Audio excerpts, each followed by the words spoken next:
7 দিন টাইম দিলাম, উনি যদি ক্ষমা চেয়ে নেন ভালো, না হলে আমি মানহানি মামলা করব।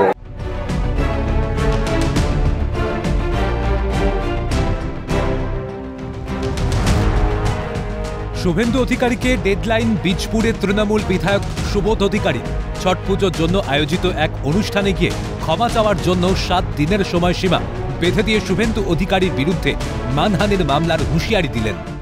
প্রথমে বলতে চাই, আমি কোন জায়গায় এই কথাটা বলেছি ওনাকে দেখাতে হবে, কোন জায়গায় এই কথাটা আমি বলেছি সেটা দেখাতে হবে।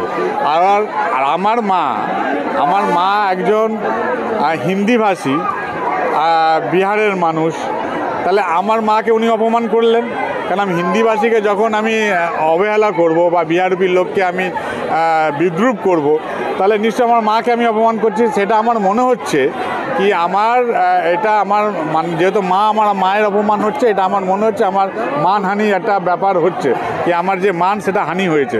সেই জন্য ওনাকে আমি 7 দিন টাইম দিলাম, উনি যদি ক্ষমা চেয়ে নেন ভালো, না হলে আমি মানহানি মামলা করব। বিধায়ককেই কার্যত সমর্থন করেছেন কাঁচরাপাড়া পুরসভার চেয়ারম্যান কমল অধিকারী।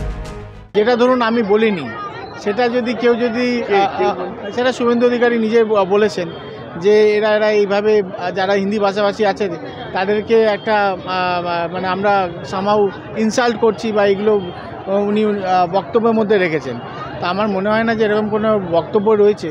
উনি যদি প্রমাণ করতে পারেন তাহলে ওটা মিডিয়াতে দেখান।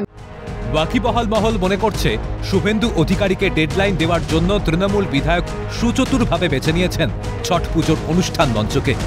এর মধ্যে দিয়ে বিজেপি এই রাজ্যের হিন্দি ভোটের ব্যাংকেও থাবা বসাতে পারবে তৃণমূল। সুর চড়িয়েছে গেরুয়া শিবির।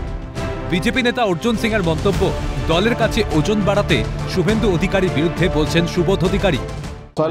আসলে মার্কেটে খবর আছে ও টিকিট পাবে না ওখান থেকে সুবোধ অধিকারী, এই জন্যে মমতা ব্যানার্জি কাছে দর বাড়াবার জন্য করছে। কেন শুভেন্দু অধিকারী থেকে যে লড়বে তার মমতা ব্যানার্জির কাছে দর বাড়বে।